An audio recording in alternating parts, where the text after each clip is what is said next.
Nearly 4 years ago now, David Nicholson set out his Nicholson challenge of 20 billion of efficiency savings across the NHS.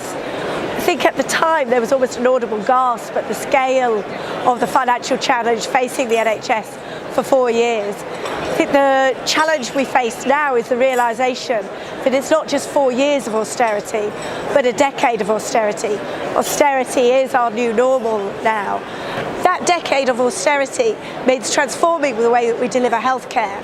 If we're going to transform health services, then we can't continue to operate in a siloed and atomised mode of delivery.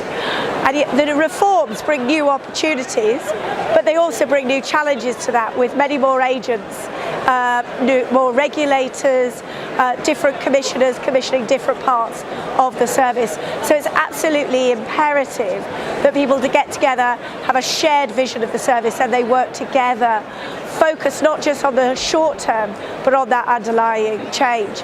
I think more profoundly there's a real challenge of leadership here, because in some ways this is a very pessimistic and bleak outlook for the future, but we can't run a health service where we're all feeling very pessimistic. So the leadership challenge is to inspire optimism and belief in the sustainability of the service and the possibility of improvement against that very challenging financial backdrop.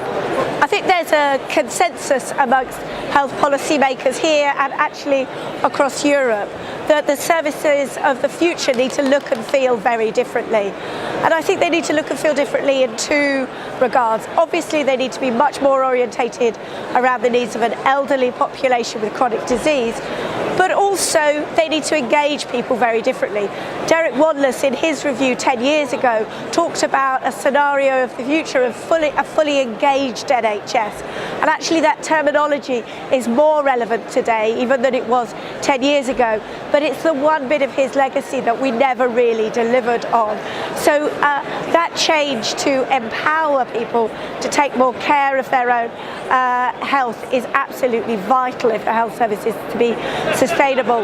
That means putting primary care, I think, in a much more central role, not just in terms of commissioning services, but we really need to look as well at their role in delivering healthcare.